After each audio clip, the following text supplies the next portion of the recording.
This is the nerd history of Netflix's Daredevil in about 3 minutes.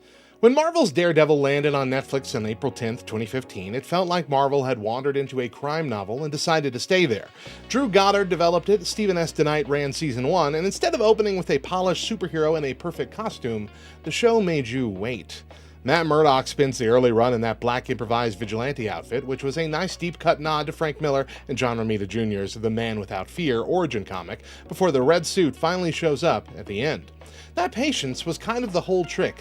Charlie Cox played Matt like a guy whose powers are useful, but whose life is held together with legal pads, bruised ribs, and Catholic guilt. And Vincent D'Onofrio's Wilson Fisk became one of the all-time great Marvel villains by being weirdly vulnerable and horrifying at the same time. One of the show's sneakiest recurring motifs was that haunting white painting Fisk obsesses over, Rabbit in a Snowstorm, which basically becomes a visual summary of how he sees himself, isolated, misunderstood, and 1 second away from exploding. Then came the fight scene everybody remembers, the Season 1 hallway brawl. It looked less like superhero choreography and more like a man slowly turning into a concussion with a moral code. The show got so identified with those oneer fights that by Season 3, the team was actively trying to top itself, leading to the massive prison escape sequence, which Marvel said required extra rehearsal just to pull off.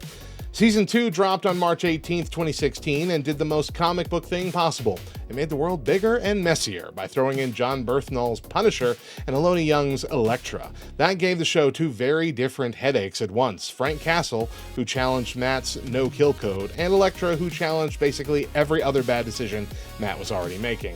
It also helped launch the whole Netflix Marvel corner toward the Defenders. Season 3 premiered on October 19th, 2018, and for a lot of fans, it was the show at its sharpest. Fisk back in control, Bullseye entering the picture through Agent Poindexter, and Matt at his most broken and stubborn.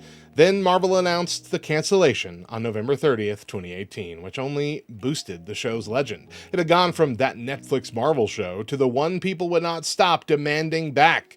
And that's the real legacy. Daredevil proved superhero TV could be grimy, intimate, actor-driven, and brutally physical. It gave Marvel a template for street-level storytelling, made hallway fights a prestige format, and somehow turned a canceled streaming show into a character important enough to claw his way back into live action again on Disney+.